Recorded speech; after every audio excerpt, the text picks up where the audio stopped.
เดี๋ยวนี้คือแขวงหัวพันแต่เฮานี้ส่วนหลายมันขี้ยนต์ขี้บิน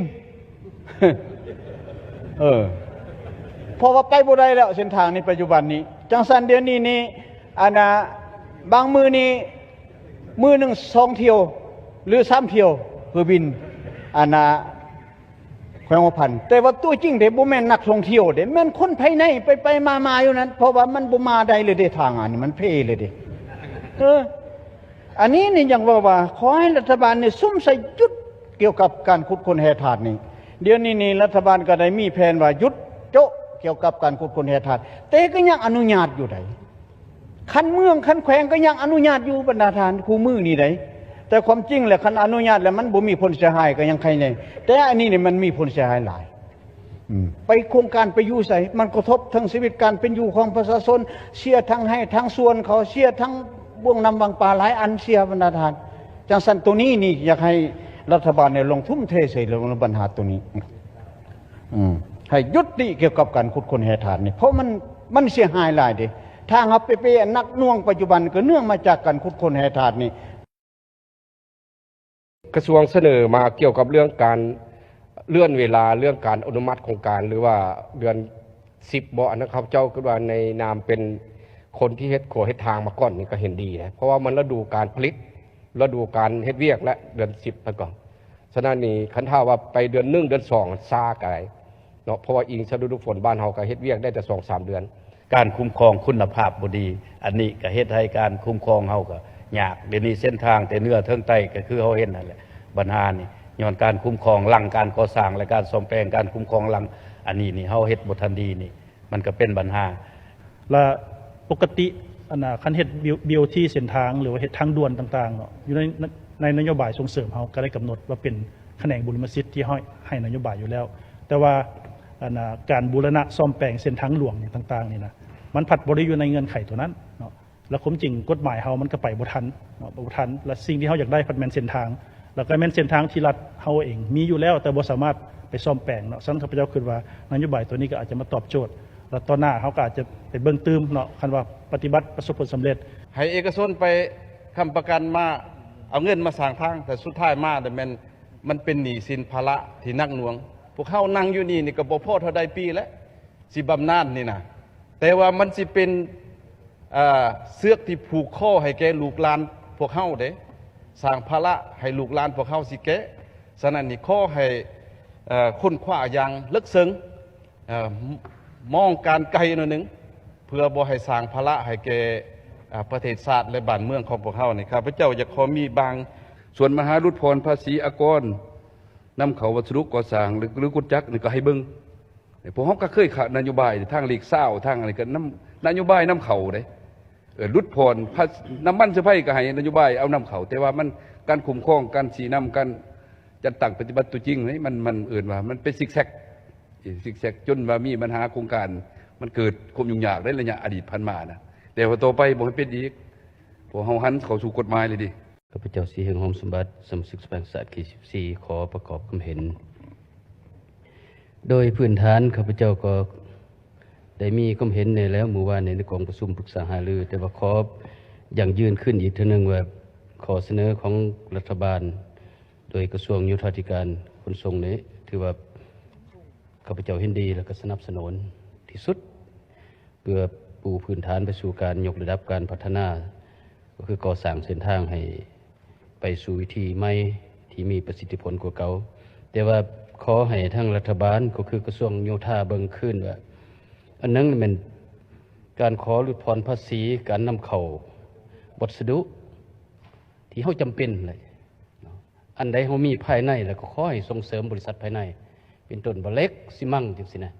เพราะพวกเพิ่นก็เคยเสนอนำผู้แทนเรื่อยๆเด้คืออยู่สะละวันนี่โรงงานซิมั่งเพิ่นคือว่าไปซื้อแต่ซิมั่งบ่อนอื่นมานี่ก็อยากให้เบิ่งคือว่าโรงงานเหล็กเส้นลาวเฮานี่ก็มีมาตรฐานก็ได้อยากให้เบิ่งจุดนี้ตึมค่าทรัพยากรนี่ก็ให้เบิ่งทั้งบริมาตรนั่นแหละ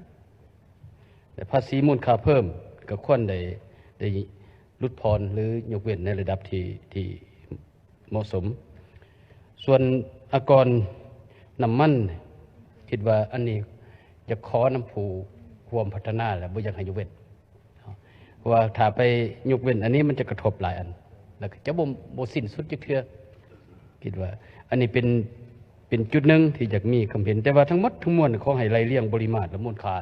ให้มันเห็นว่าเท่าใดแท้ๆสำคัญไปกว่านั้นเป็นการคัดเลือก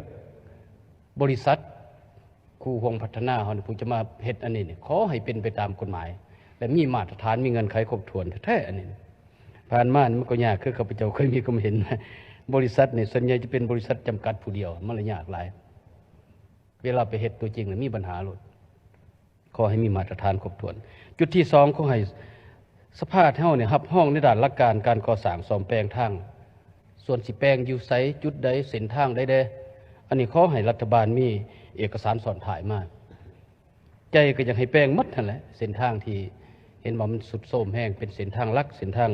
ยุทธศาสตร์ของประเทศชาติพวกเฮานี้นะขอให้มีรายการก็คือบทเสนอเฉพาะขัดยึดมากับแผนอันนี้นะจุดที่3เนี่ยการเก็บค่าทางข้าพเจ้าเห็นดีในด้านหลักการเนี่ยก็หมายว่าถึงว่าจะบ่แม่น BOT 100%แต่ว่าถ้าหากจะเก็บค่าทางเนี่ยคิดว่ารัฐก็ต้องให้ธนาคารหรือให้บริษัทเป็นผู้ประมูลแล้วก็ให้เขาไปเฮ็ดถ้าหากรัฐไปเก็บเองเนี่ยจะมีปัญหาอีกว่ารัฐเนี่ยที่เฮาบ่ค่อยสิเก็บได้เพราะเท่าใดจังนั้นหัวหน้าไปแล้วก็บ่เก็บอีกผู้นั้นผู้นี้ไปแล้วก็ยกเว้นอีกแล้วมันละยากจิตใจนี่อยากให้เฮ็ดคือกันกับประเทศเพื่อนบ้านเพิ่นเฮ็ดนี่ได้บ่เวียดนามนี่ที่เฮาไปแขวงกรุงจีหาเหนี่100กิโลเมตรนี่เก็บ2บอนหรือแต่เหไปดานังเนี่ยก็ประมาณ100กิโลเมตรเพิ่นก็มีจุดเก็บ เพิ่นมีเงินตลอดเด้ใจในระยะยาวนี่คิดว่าเป็นไปได้บ่ที่เฮาฟื้นคืนบางจุดเก็บนี่ถ้ามีความเป็นไปได้นี่นะเพียงแต่มาตรฐานที่เฮากำหนดใส่ในหันว่ารถจักรรถไถนาเดินตามรถอิหยังของประชาชนนี่ที่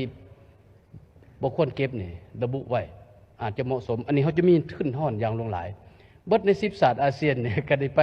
นำเพิ่นหลายประเทศเติบก็เห็นว่าเขาเก็บทุกประเทศที่เฮานี่แต่เหนือตลอดใต้ไปง่ายยกเว้นจำปาสักเท่านั้นเพิ่นเก็บเป็นนั่นอันนี้ขอให้เบิ่งคืนแท้ๆคันเป็นไปได้แล้วข้าพเจ้าสนับสนุนที่สุดเลยอันนี้นะแต่ว่าจะสวยมันไปกระทบประชาชนหลายอันเฮาเก็บผ่านมามันเก็บค่าน้ำมันเนาะเอาน้ำมันไปเอิ้นว่าเป็นภาระของหมดของสังคมรวมทั้งผู้เฮ็ดไร่เฮ็ดนาก็ไปกระทบไปบวกค่าทางใ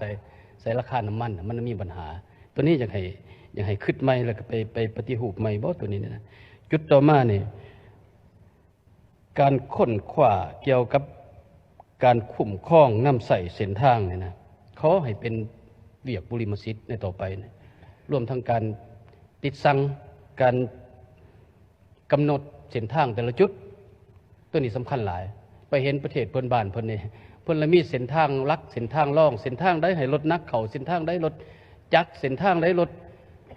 โดยสารเพิ่นได้เห็นนั่นน่ะแต่เฮานี่รถซุ่มสัวเลยจักมันทางยังไปนํกันได้หมดทางคนย่างก็มีรถขี่มันละเป็นนั่นน่ะอันนี้สิเฮ็ดได้เด้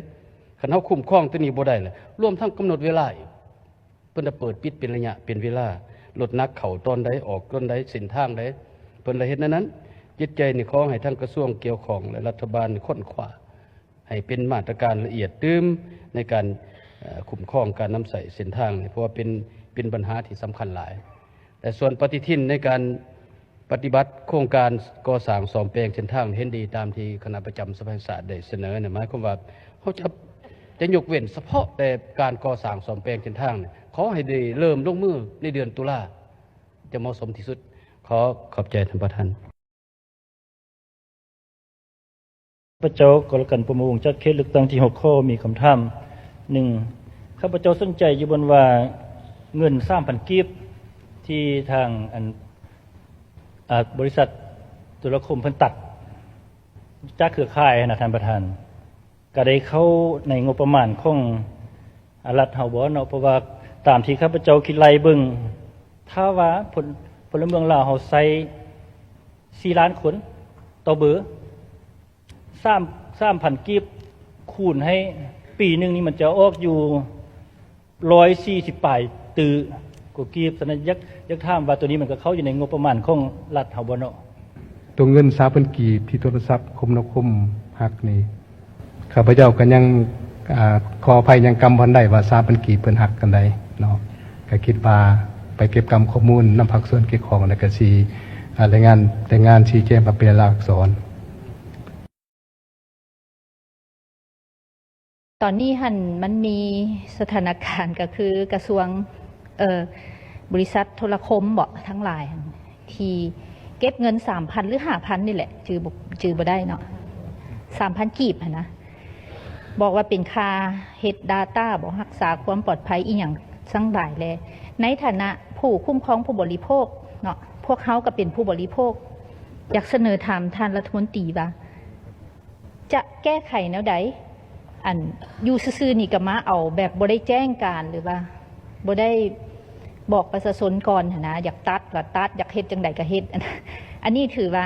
พวกเขาในฐานะผู้บริโภคเสนอต่อทางกระทรวงที่รับผิดชอบคุ้มครองผู้บริโภคเนาะและอยากเสนอว่าเงินตัวนี้นะไปตัดเอาโตค่าเซาเบอร์หันได้บ่พอเบอร์ซิมนี่เฮาก็ซื้อได้คันสิเว้าเนาะแต่ว่าเฮาได้จ่ายแต่ละเดือนค่าเซาเบอร์คันจือบ่ผิดเฮามีค่าเซาเบอร์ให้เพิ่นตัดเอาอยู่หันได้บ่เพราะว่ามันเงินมหาศาลได้ 3,000 สมมุติว่าเพิ่นสิบอกว่าให้ประชาชนมีส่วนร่วมในการเพื่อรักษาความปลอดภัยนั่นนี่สิเก็บฮอดมื้อใดมันสิหลายขึ้นได้สมมุติว่าอันนี้เนาะอันนี้แม่นภาคธรรมท่านรัฐมนตรีเจ้าขอบใจ